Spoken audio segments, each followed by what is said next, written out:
Grand Rising, pretty people. I am back for another book review. Blah, blah, blah. So, today I am going to be reviewing the second book in my series of The Misadventures of Mink LaRue. I will say, if you did not go and listen to the first review on Natural Born Liar, please stop, go listen to that one first because this one might actually kind of spoil the first one for you. Not really spoil it, but it will give away the main question of is she Sable or not. Book is by Noir. It is an urban fiction narrated by Kendra Lynn. And again, I love Kendra Lynn. She did an excellent job at bringing these characters to life. Again, my only complaint is the way she says Lego. I don't know why, I just don't like the way she says it. I might be the only one who disagrees with the way she says it, but I don't know. I don't know. I think maybe it's because I got so used to hearing the way Chris Brown says it, and the way he says it is just amazing. But she just says it weird and awkward. I don't know. Like, maybe she's putting like one too many syllables in it. I will figure it out and find out why I don't like the way she says it eventually. But off of that one. But the book Sexy Little Liar is the second book in the series.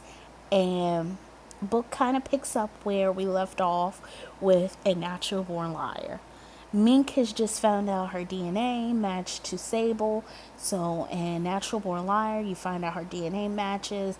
She goes on like this shopping spree and she buys all the stuff. So the book picks up with Mink and Bunny landing back in New York. They fly home to New York and they have all this suitcase and all this luggage. And so Mink has $100,000 burning a hole in her pocket.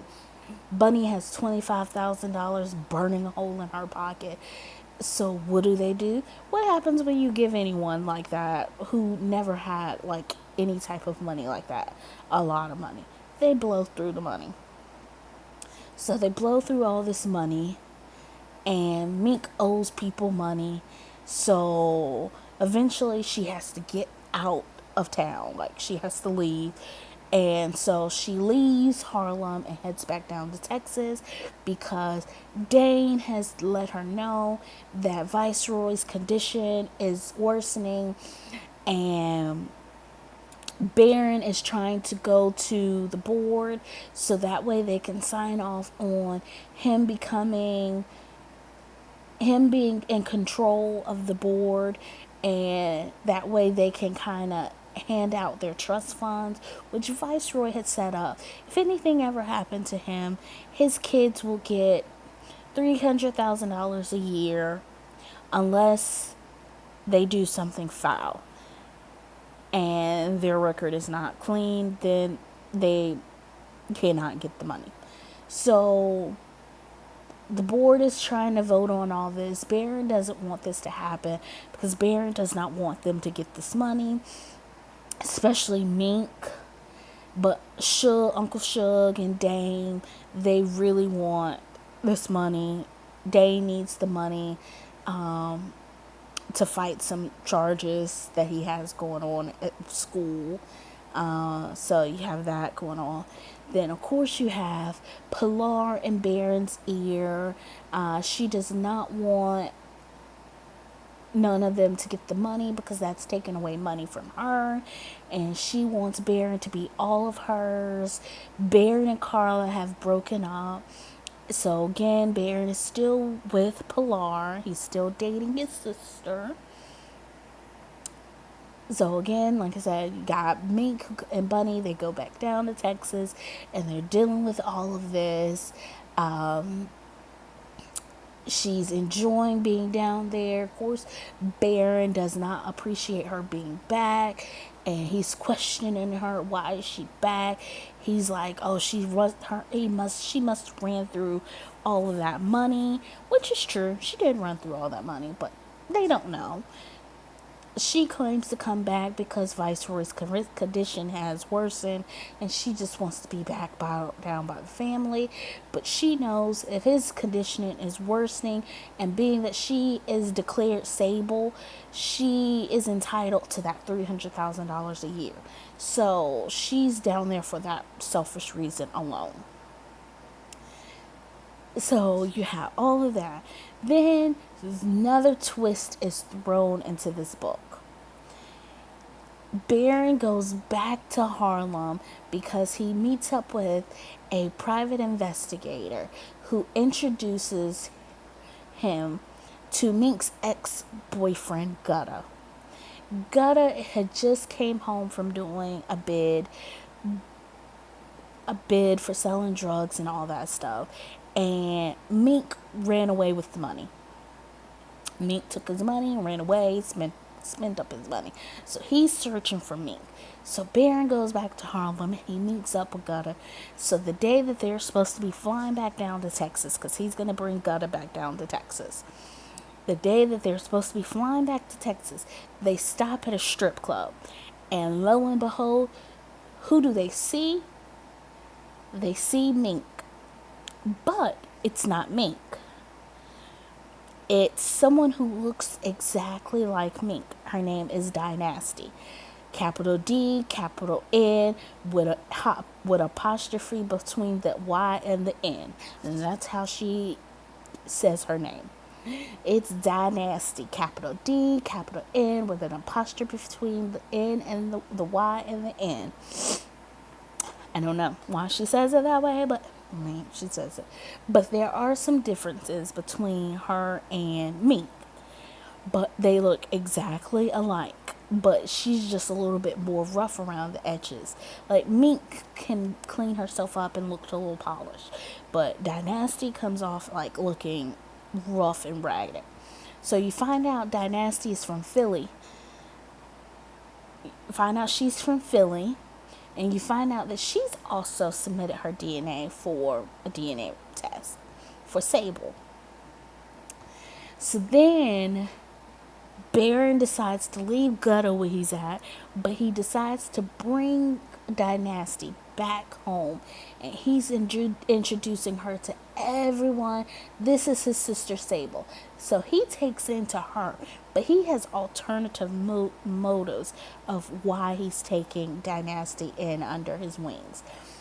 He had like these alternative modes. And so he's introducing her to the whole family. She's putting on this big act like, yeah, she's Sable. She's heartbroken that Viceroy's in the hospital. She's snuggling up to Mama Sela. And meanwhile, everyone's kind of, pushing Mink to the background.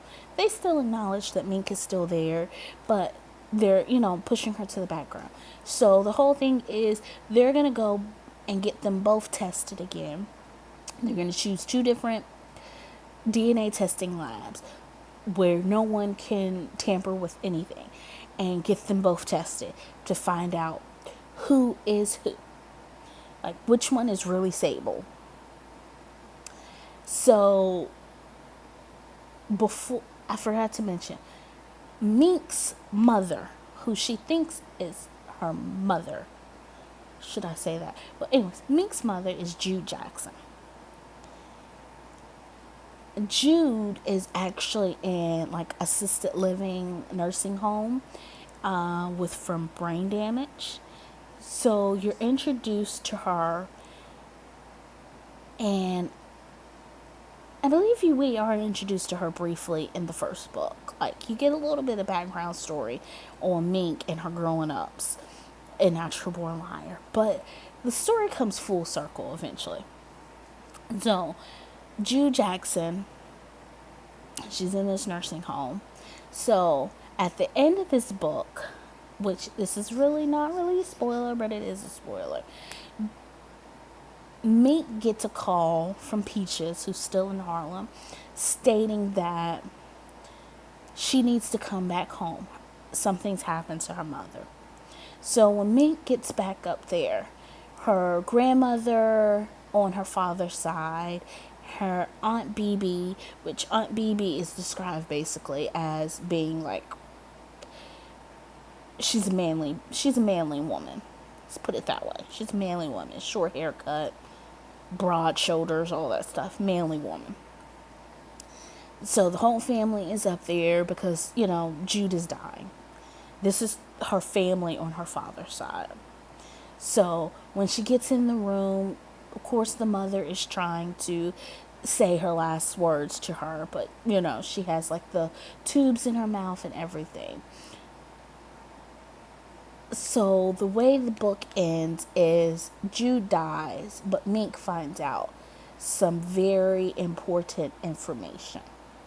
What does she find out? She finds out information about her mother and her upbringing, which kind of puts you at like that to be continued. Like, oh, what's going to happen in this next book? Which it is amazing. So again, I give this book a 5-star rating. Because I love the twists and turns that they threw at you. I love the fact that they threw in this look-alike, Mink look-alike. Like, you already have Mink there, and then you find this other chick who looks just like Mink, and she's just as shisty as Mink. Love it. Storytelling is amazing. Kendra Lynn, she brings each character to life. And again, absolute amazing. I did mention you get a little bit more of Jack and Fallon in this book as well. Of course, you get Dane. So you get all the main characters in this book, but you start to learn more in this book. I recommend it. So, like, comment, subscribe, share.